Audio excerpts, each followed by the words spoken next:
শুভেন্দু অধিকারী বিজেপির কথায় যে হিন্দু রাষ্ট্র গঠনের কথা ভাবছে, সে হিন্দু রাষ্ট্র বাঙালি নেই, কিংবা থাকলে পায়ের তলায়। তো শুভেন্দু অধিকারী গঠন করবে, স্বপ্ন দেখবে, দিবা স্বপ্নে গঠন করবে হিন্দু রাষ্ট্র। ইসিআই আর বিজেপি একদমই সমান। ইসিআই ইকুয়ালস টু বিজেপি হয়ে গেছে এখন। ছিল যে এই বিজেপি বা এই ইলেকশন কমিশন বিজেপির একটা অঙ্গুলি হিলনে কাজ করছে। শুভেন্দু অধিকারীর মতো লোকজনরা রাজতন্ত্র চায়, আমরা গণতন্ত্র চাই। আমি কদিন আগে শুনছিলাম যে উনি বলছিলেন যে হিন্দুরা নাকি রাজত্ব করবে, গণতান্ত্রিক দেশকে একটা রাজত্বে পরিণত করতে চাইছেন তিনি এই মুহূর্তে আমাদের দেশের একজন নেতা, রাজ্যের নেতা। এটা হচ্ছে আমাদের সবথেকে বড় দুর্ভাগ্যের বিষয়। কাঁথির মানুষকে বলবো যে একটুখানি ভালো করে ট্রিটমেন্ট দিতে, ট্রিটমেন্ট মানে মেন্টাল অসুস্থতা যেটা আছে সেইটার ট্রিটমেন্টটা দিতে আর কি। আজকে শুভেন্দু অধিকারীর বাবা, মানে অরিজিনাল বাবার কথা বলছি, ঠিক আছে, মানে ভুল ভাববেন না, মোদি বাবুর কথা এখানে বলছি না।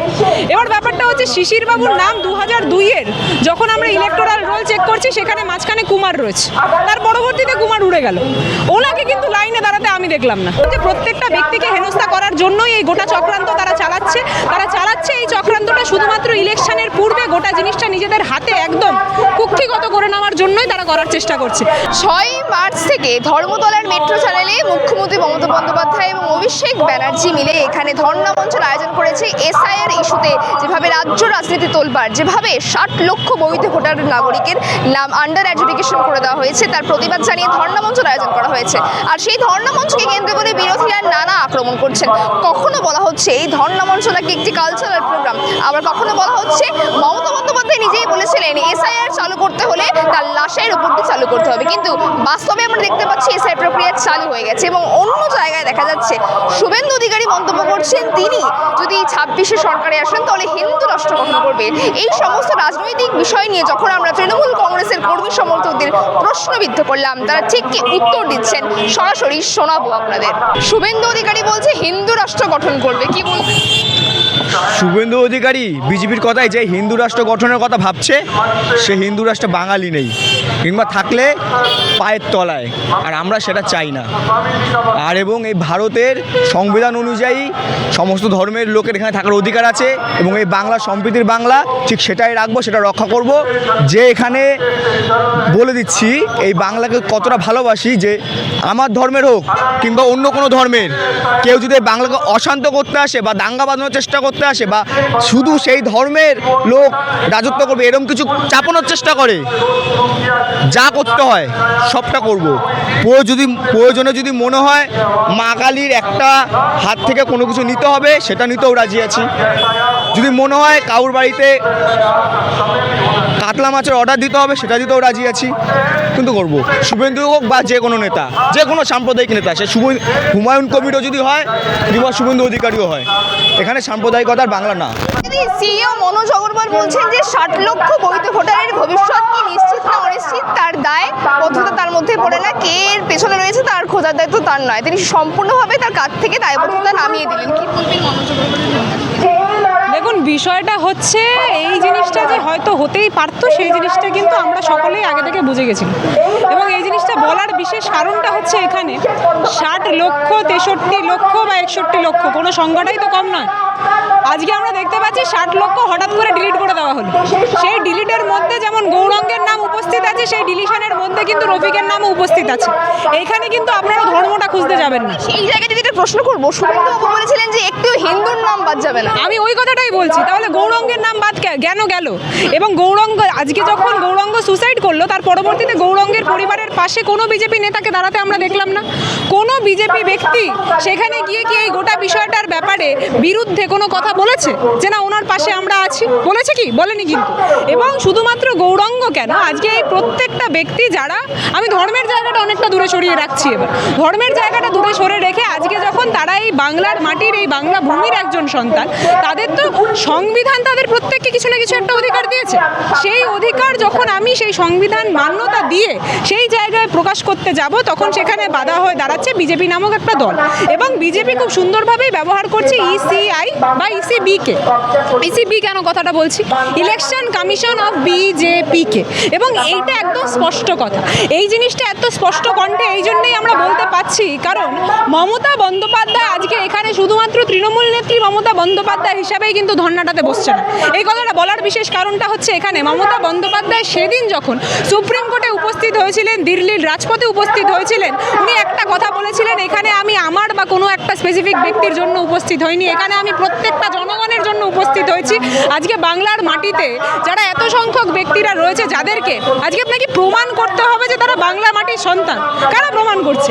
105 বছর বয়স্ক একজন বৃদ্ধকে প্রমাণ করতে হবে যে সেই বাংলার মাটির সন্তান। কার কাছে? মোদিবাবুর কাছে। কার কাছে? মোদিবাবুর অত্যন্ত প্রিয় এক সন্তান মানে ক্ষমা করবেন, ইসিআই এর কাছে। যদিও ভুল কিছু বলিনি, ইসিআই আর বিজেপি একদমই সমান, ইসিআই ইকুয়ালস টু বিজেপি হয়ে গেছে এখন। এবার আমাদের কথাটা হচ্ছে যে ক্রমাগত ক্ষেত্রে যখন বাংলাকে হেনস্থা তারা করতে চাইছে, তখন কিন্তু আমরা একটা কথাই বলছি যে বাংলার কোনো ব্যক্তির গায়ে হাত দেওয়া চলবে না, কারণ তাদের সামনে দাঁড়িয়ে আছেন দিদি হিসাবে, তাদের সামনে দাঁড়িয়ে আছেন কর্ণকবচ হিসাবে আমাদের নেত্রী মমতা বন্দ্যোপাধ্যায়। শতরূপ ঘোষ বলছেন যে মমতা ব্যানার্জি নিজেই বলেছিলেন যে এসআইআর করতে হলে তার লাশের উপর থেকে গিয়ে এসআইআর করতে হবে। সেই জায়গায় দাঁড়িয়ে এসআইআর প্রক্রিয়া তো হয়ে গেছে এবং যে চূড়ান্ত তালিকা প্রকাশ করা হয়েছে তাতে 60 লক্ষেরও অধিক মানুষের নাম আন্ডার অ্যাডজুডিকেশন করে দেওয়া হয়েছে। কি বলবেন? দেখুন, এটা রাজনৈতিক কথাবার্তা, তো রাজনীতি যারা করেন তারা এই ধরনের আঁকচাঁকচিটা করবেন, এটাই স্বাভাবিক, এবং সেই কারণেই শতরূপ ঘোষ ওই বক্তব্যটা রেখেছেন। নাহলে শতরূপ ঘোষ নিজেও খুব ভালো করে জানেন যে এসআইআর প্রক্রিয়াটা হয়েছে, এই প্রক্রিয়াতে সর্বতভাবে এসআইআর প্রক্রিয়ার পাশে ছিল তৃণমূল কংগ্রেস, সিপিএমও ছিল, এমন নয় যে ছিল না, কংগ্রেসও ছিল, এই রাজনৈতিক দলগুলো থেকেছে, বিজেপি বাদে। এবার রাজনীতি করতে হয়, তাই শতরূপ ঘোষ যেহেতু একজন রাজনীতি ব্যক্তিত্ব, যিনি একজন নেতা, তার কারণের জন্য তিনি এই কথাটা বলেছেন। এছাড়া উনি নিজেও খুব ভালো করে জানেন যে উনি কী বলছেন। শুভেন্দু অধিকারী বলছেন যে হিন্দু রাষ্ট্র গঠন করা, তো শুভেন্দু অধিকারী গঠন করবে, স্বপ্ন দেখবে, দিবা স্বপ্নে গঠন করবে হিন্দু রাষ্ট্র। আমি কদিন আগে শুনছিলাম যে উনি বলছিলেন যে হিন্দুরা নাকি রাজত্ব করবে, গণতান্ত্রিক দেশকে একটা রাজত্বে পরিণত করতে চাইছেন যিনি, তিনি এই মুহূর্তে আমাদের দেশের একজন নেতা, রাজ্যের নেতা। এটা হচ্ছে আমাদের সবথেকে বড় দুর্ভাগ্যের বিষয়। সিপিএম থেকে শতরূপ ঘোষ কটাক্ষ করে মুখ্যমন্ত্রী মমতা বন্দ্যোপাধ্যায়কে বলছেন যে তিনি বলেছিলেন না যে এসআইআর করতে হলে তার লাশের উপর দিয়ে গিয়ে করতে হবে, এখন তো এসআইআর হয়ে গেল প্রক্রিয়া। কি যেটা হবার সেটা অবশ্যই হবে, এবং এই শতরূপ বলো আর যেই বলো শুধুমাত্র মেমে কুরুচিপূর্ণ আক্রমণ ছাড়া এরা আর কিছু করণীয় না। কি এই যে এসআইআর হলো, একমাত্র তৃণমূল কংগ্রেস এবং একমাত্র মা মাটি মানুষ মমতা বন্দ্যোপাধ্যায়ের নেতৃত্বে কিন্তু এই এসআইআর এর প্রতিবাদ, এসআইআর এর আন্দোলন চলছে। তো আপনি দেখেননি যে বামফ্রন্টও করেছে আন্দোলন, কংগ্রেসও করেছে? ঘুম ভাঙলো তাদের যখন এই প্রতিকুর রহমান বলল যে সিপিএম, শুধু প্রতিকুর রহমান কেন, প্রতিকুর রহমান যখন তৃণমূলে এসে হয়তো বলছে যে আন্দোলন করাটা উচিত, আমার মনে হয় হয়তো তখন সেলিমবাবু জেগে উঠে তখন রাস্তায় নেমেছেন। অ্যাকচুয়ালি মানুষের জন্য, প্রান্তিক মানুষের সুবিধা কেড়ে আনার জন্য একমাত্র যিনি আছেন তিনি আমাদের অগ্নিকন্যা মা মাটি মানুষের নেত্রী মমতা বন্দ্যোপাধ্যায়, এবং তিনি কাউকে জিজ্ঞেস করে কিছু করেন না। তিনি যেটা মনে করেন মানুষের প্রয়োজন, তিনি রাস্তায় থাকেন, রাস্তায় নেমে প্রতিবাদ করেন, আন্দোলন করেন। বিরোধীরা অনেকে বলছেন যে এটা কোনো ধর্ণা মঞ্চই না, এটা একটা কালচারাল প্রোগ্রাম করা হচ্ছে এখানে। বিরোধীরা তো অনেক কিছুই বলেন, বিরোধীদের কথায় কান দিলে তো আমাদের চলবে না। আজকে মমতা ব্যানার্জি রাস্তায় যখন থাকে তখন তিনি ইতিহাস সৃষ্টি করেন, আজকে যখন তিনি রাস্তায় রয়েছেন শুধুমাত্র কিন্তু মানুষের জন্য রয়েছে। আজকে তার নাম কিন্তু কাটা যায়নি, তার বাড়ির লোকের নাম কাটা যায়নি, একমাত্র মানুষের জন্য কিন্তু তিনি আজকে রাস্তায় বসে ধর্ণা দিচ্ছেন। শুভেন্দুবাবু বলছে হিন্দু রাষ্ট্র গঠন। এই কলকাতা, বাংলা তথা কলকাতা শান্তিপূর্ণ জায়গা, এখানে সম্প্রীতির বাংলা, এখানে আমরা হিন্দু, মুসলিম, শিখ, ইসাই, জৈন, বুদ্ধ সবাই মিলেমিশে একত্র করে থাকি। দেখো, রাজনীতিতে অনেক রকম ডিপ্লোমেসি থাকে, সেটা যারা কেন্দ্রে আছে এবং যারা রাজ্যে আছে, যে যেখানে ক্ষমতায় থাকবে, বা যেহেতু নির্বাচন ক্ষমতায় টিকে থাকার একটা প্রশ্ন থাকবেই। তো বিজেপি যেমন চাইছে তারা একবার লাস্ট চান্স নিতে, এবারে না হলে বিজেপি আর কোনোদিন আসবেও না। খুব স্বাভাবিকভাবে মমতা ব্যানার্জিও চাইবেন যে আরও সিপিএম 34 বছর ছিল, তো এরা অন্তত 44 বছর থাকুক চাইবে, এটাই তো স্বাভাবিক। তো এর জন্য রাজনৈতিক ডিপ্লোমেসি থাকবেই। তিনি তখন একরকম বলেছেন, এই তো রাজনীতির সব নেতাদের কোনো নেতাদের কোনো কথারই দাম থাকে না সবসময়, তো এটা খুব স্বাভাবিক ব্যাপার।